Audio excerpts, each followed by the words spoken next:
Bonsoir à toutes et à tous. Donc, chronique numéro 73. Et dans cette chronique, je vais tenter de traiter de l'organisation du kibbutz et ses racines socialistes, car nous oublions que la création d'Israël a reposé sur le concept des fermes collectives et l'autogestion, caractéristique du socialisme, que l'on veuille ou non. Bien, le décor est planté. Donc, il faut savoir que dès 1862, Moses Hess prédit dans son ouvrage Rome et Jérusalem la renaissance de l'homme juif par le retour à la terre et à la création d'une société sioniste en Palestine. Pour lui, le judaïsme n'est pas une religion passive, mais bel et bien un facteur de vie active et qui a fusionné avec la conscience nationale en un tout organisationnel et organique.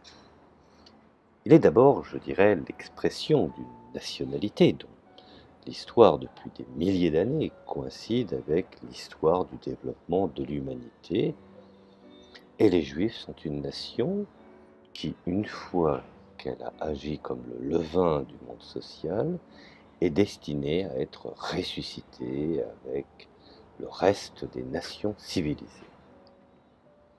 Alors, ce qu'il faut savoir, c'est que ces idées rencontrent une large audience parmi les émigrants de la deuxième et la troisième Aliyah, donc la loi du retour. Elle inspire bien entendu les pionniers à l'origine des kibbutzim, pour la plupart furent marxistes ou socialistes, des moshavim, les fameuses fermes collectives, le kibbutz, groupe en hébreu, loin s'en faut, est un phénomène social et économique, je dirais, indéniablement original. On ne peut le considérer comme un phénomène étranger à l'histoire des hommes. Il est, je dirais, partie intégrante d'un important mouvement historique qui a donné naissance au cours des siècles à diverses formes de solidarité, vie collective, dont la commune. Ce sont des cellules sociales fondées sur la liberté et l'égalité totale, à l'intérieur, bien entendu, desquelles il n'y a ni place pour les exploiteurs, ni pour les exploités. Vous voyez, nous sommes, dans le cas d'espèce, dans une conception véritablement socialiste. Alors, les premières tentatives de 1908 à 1920, le nom de petits groupes, furent la réponse aux problèmes que posait je dirais, l'organisation et l'implantation de ces nouveaux arrivants en Palestine. Et ce n'était pas tant le désir de se livrer à des expériences sociales qui poussa leurs fondateurs, mais tout simplement, je dirais, en ce cas d'espèce, celui de survivre. Alors, me direz-vous, les pionniers se tournèrent vers un monde de vie communautaire, ayant la conscience de la société d'autogestion naissante. Pensant bien entendu qu'une œuvre fondée sur l'aide mutuelle pourrait réussir là où l'entreprise individuelle avait vraiment échoué. Il s'agissait de créer une agriculture juive dans des conditions de vie difficiles. Cette conjoncture particulière jette les bases, je dirais même les fondements d'un mode de vie entièrement communautaire, inspiré de principes socialistes. À cette époque, seulement 10% des immigrants trouvent un emploi, et le reste est réduit, soyons honnêtes, au désespoir. Et nombre d'entre eux doivent quitter le pays. C'est ainsi dans cette situation que les travailleurs juifs commencent à former des groupes oubliant leur penchant individualiste. L'expérience historique apprend que les communes ne sont que très rarement formées en temps de paix et de calme relatif. L'explication, en somme, semble facile. La vie dans une commune apporte beaucoup d'avantages, mais suppose aussi des restrictions auxquelles les hommes ne se résignent pas sans effort, ou même sans une certaine violence. Quand je parle de violence, je parle je dirais de violence personnelle, bien entendu, de s'éduquer pour finalement avoir un certain altruisme. Pourtant, je dirais que les immigrants s'aperçoivent vite de l'avantage de ces groupes capables d'exécuter des travaux impossibles à réaliser seuls. Cette conception du bâtir ensemble, je dirais, de cette création à l'unisson, est un des aspects fondamentaux. Bien que la plupart à cette époque soient issus de classes moyennes, ils sont fermement persuadés que l'entreprise ne réussirait que si une classe ouvrière était créée. Lorsque survint la Première Guerre mondiale, l'idée de nouvelles entreprises coopératives a pris à l'époque racine. Donc on peut aujourd'hui aisément considérer effectivement que le socialisme qui a permis à l'État d'Israël d'être ce qu'il est aujourd'hui. Même si effectivement il a fait des choix du capitalisme et qui s'est orienté dans d'autres domaines, nous ne pouvons pas éviter, en ce cas d'espèce, les origines socialistes de la naissance de l'État d'Israël. Alors l'idéal collectiviste avait deux sources. Premièrement, une tendance mondiale en faveur des principes communautaires et la situation de la masse juive de la diaspora qui formait un champ propice au développement de cet idéal. Alors le sionisme, mouvement en faveur du retour dans la patrie historique pour la création d'un État juif, n'a pas vu le jour en Russie, mais ce sont bel et bien les juifs russes, tous ces hommes qui avaient été empêchés de devenir des patriotes russes, qui l'ont adopté comme plan d'action. Alors, ironie de l'histoire, hein, donc ils ont emporté dans leur patrie historique les idées de la patrie qui, quelque part, un petit peu les avaient rejetées. Tout ce qu'ils n'avaient pas réussi à réaliser, je dirais, en Russie, ils l'ont tenté sur le théâtre, je dirais, de création que fut l'Israël naissant. En parallèle, je dirais, la diaspora et d'autres mouvements naissent avec notamment la création des organisations de la jeunesse sioniste. À Shomer, à Zahir, mais aussi le bataillon du travail, qui ayant pour but de préparer les jeunes à la vie en collectivité et d'assurer la formation des futurs ouvriers juifs. Bien sûr, l'influence de la Révolution d'octobre eut d'immenses répercussions dans le monde. Il faut savoir que beaucoup, appartenant à la classe moyenne, qui furent présents, furent des intellectuels, parfois marxistes, léninistes, et donc cela avait bien entendu des répercussions sur le modèle qu'ils étaient en train de mettre en place. Les révolutions en Hongrie, en Allemagne, laissèrent aussi leur marque. Les influences de Rosa Luxembourg ou de Karl Liebknecht. Nombreux étaient ceux qui pensaient que les jours du capitalisme étaient comptés, que la révolution en était le signe avant-coureur et que finalement, au fond, je dirais, le bataillon de travail était des instruments de ce mouvement mondial. Pour être honnête, il prit une part active dans ce qu'on appelle le développement collectiviste. Et en 1921, deux des plus gros kibbutzim que le mouvement soutient, compte un effectif de 300 membres, considérés comme la base d'une généralisation à une commune nationale utopique, où leur développement fit éclater le bataillon de travail qui cessa d'exister en 1929.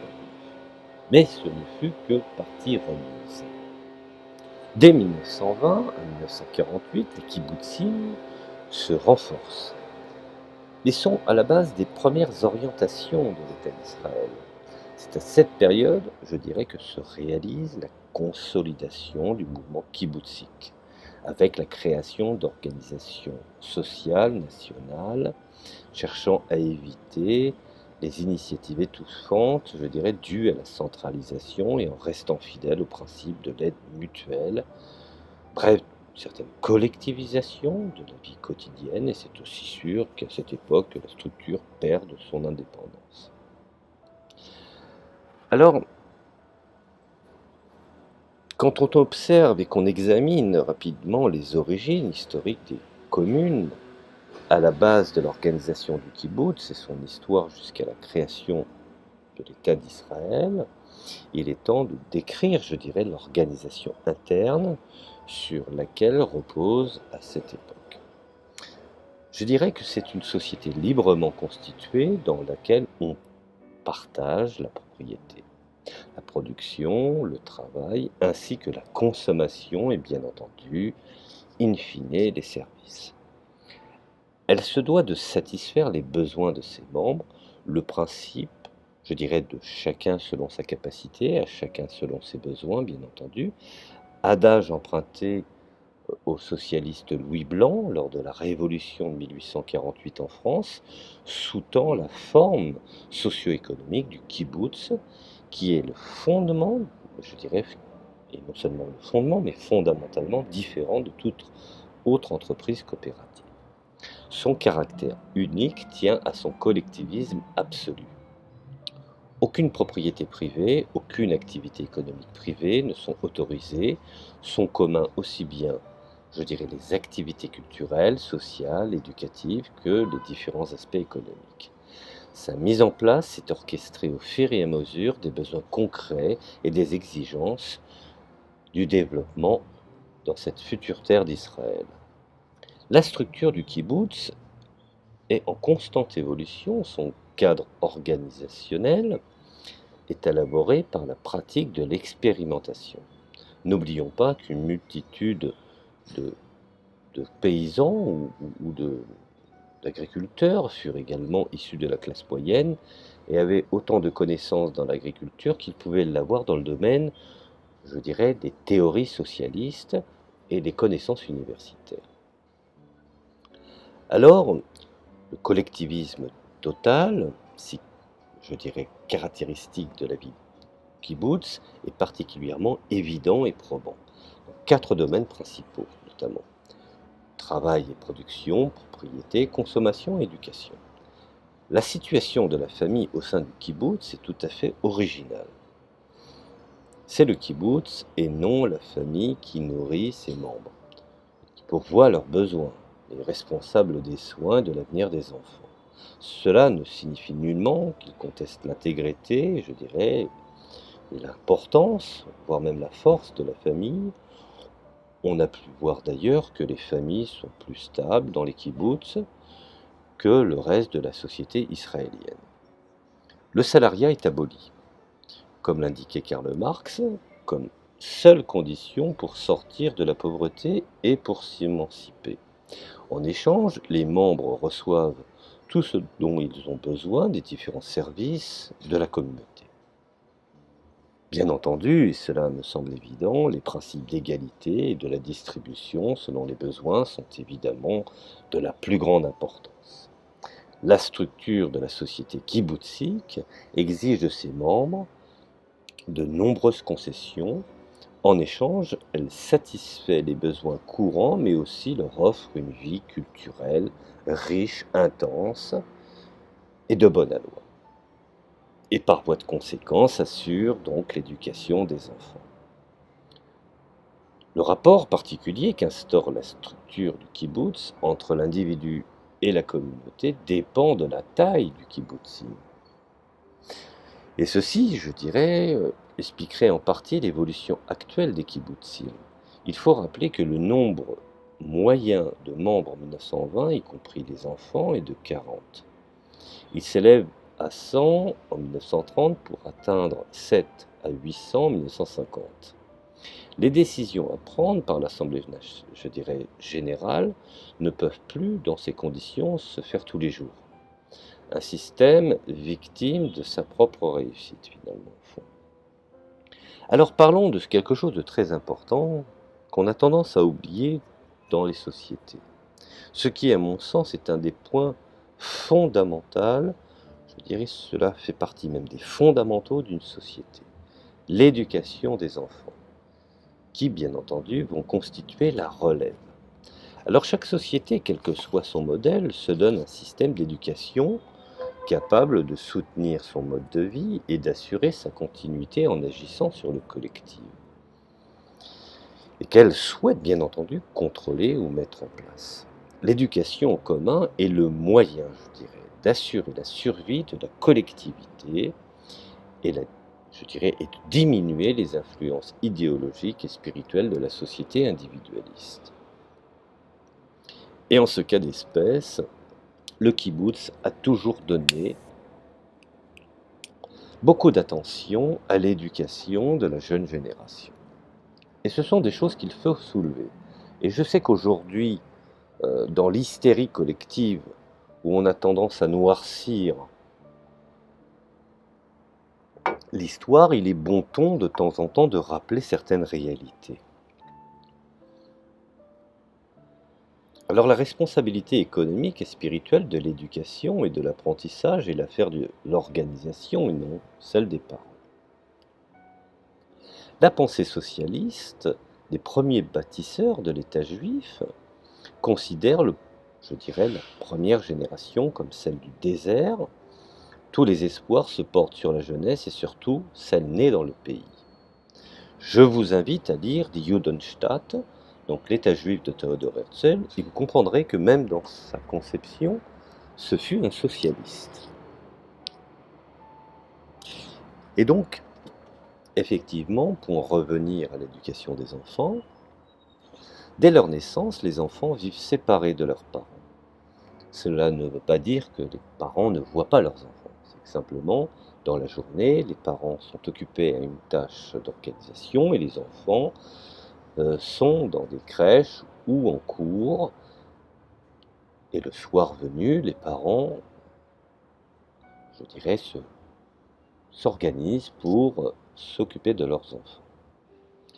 Alors, bien entendu, dans cette organisation, les enfants y mangent, dorment, étudient et jouent, quel que soit le niveau de scolarité, y compris le niveau, je dirais, secondaire. Il faut souligner d'un point important, bien que l'enfant, je dirais, soit élevé ou instruit, ce serait peut-être plus le terme, loin de ses parents, tous les efforts sont faits pour éviter les conflits dans la relation parent-enfant. Les contacts sont assurés de diverses façons. Les enfants font tous les jours des visites de 2 à 3 heures au domicile de leurs parents. Et les institutions éducatives gardent un rapport très étroit avec la famille, leur garantissant une pérennité.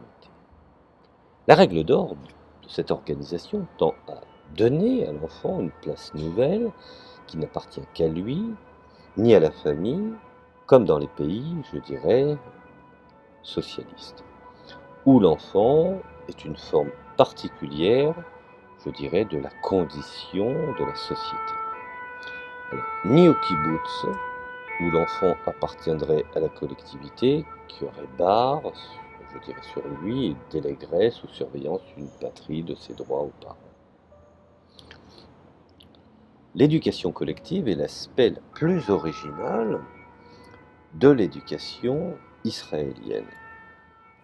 Notons qu'il y a également aussi en Espagne, dans le sud, avant la fameuse guerre, je dirais, guerre civile espagnole, des sociétés à l'identique organisées par Buenaventura Durruti, par les anarchistes syndicalistes, qui ont fait effectivement également je dirais, dans leur région, des sociétés collectivistes, plus ou moins, je dirais, à l'identique. Alors, c'est une certaine forme d'originalité. Même si, je dirais, ne permet pas à cette expérience de se généraliser, ce fut un modèle quand même à réfléchir. Parallèlement au système éducatif israélien, les écoles des kibbutzim sont reconnues par le ministère de l'Éducation, mais ne sont pas considérées comme des écoles officielles. Elles échappent à son contrôle direct. Toutefois, je dirais, la formation formelle dispensée dans les kibbutzim est amplement suffisante pour permettre de se présenter avec succès aux examens officiels. L'éducation collective, telle qu'elle est pratiquée au kibbutz, a posé de nombreux problèmes à l'observateur extérieur. Quelles sont les conséquences finalement? Parce que c'est ça la question que souvent l'observateur se pose. Quelles sont les conséquences de la séparation de l'enfant, de sa mère, de la vie en groupe? Alors ces questions, bien entendu, ont été soulevées par de nombreux psychologues, hein. Par exemple, Rabin montre que les enfants du kibbutz présentent certains, je dirais, certains retards de développement au cours des premières années par rapport à d'autres enfants israéliens. Mais il faut être honnête, ces mêmes experts constatent que ces retards sont rapidement comblés à 10 ans et les capacités intellectuelles des enfants du kibbutz, ainsi que leur équilibre affectif, sont semblables, sinon supérieurs au développement du groupe de comparaison. Bon. Alors, d'une manière générale, quand on parle effectivement du kibbutz et qu'on parle de l'éducation, si on revisite un petit peu les mouvements pédagogiques alternatifs et instructifs comme élément historique d'analyse de l'état de la société actuelle, et bien finalement on peut répondre par cette analyse qui ne reflète pas l'échec du collectif, bien au contraire, de l'éducation par deux institutions qui semblent avoir fait faillite, il faut l'être honnête, hein. Aujourd'hui, on peut considérer que la famille et l'école, ce n'est pas, je dirais, une sinécure. Malgré leur caractère clairement utopique, les idées exprimées par ces différents mouvements, et notamment la critique forte d'une séparation rigide entre l'école et la vie, des études et du travail, d'une enfance sans aucune responsabilité et d'un âge adulte caractérisé, je dirais, par un passage abrupt vers des responsabilités économiques et légales, ont trouvé une continuation très concrète dans les maisons d'enfants du mouvement des kibbutzim en Israël. Finalement, au fond, qu'en reste-t-il de nos jours? C'est la question qu'on pourrait se poser. Bien que ces mouvements ont été, je dirais, fondamentaux dans la construction de ce que peut s'enorgueillir aujourd'hui Israël, dans son travail avancé, dans ses hautes technologies, dans son éducation, dans son instruction. Alors, toutes les informations recueillies, je dirais d'une manière générale, sur les kibbutzim, euh, très difficile de faire une analyse globale. Certaines analyses dépendent effectivement des années 70, mais finalement, ce système de communauté, dans un milieu où le capitalisme et la consommation modèlent de plus en plus l'échec des valeurs, les kibbutzim sont à la base de la nation et ont finalement, au fond, on pourrait le dire, changé l'homme. Voilà. Je voulais faire une petite analyse pour recadrer certaines contre-vérités euh, et préciser qu'effectivement, le socialisme a été extrêmement important lors de la création de l'État d'Israël. Voilà, je vous remercie de m'avoir écouté et je vous dis à la prochaine chronique.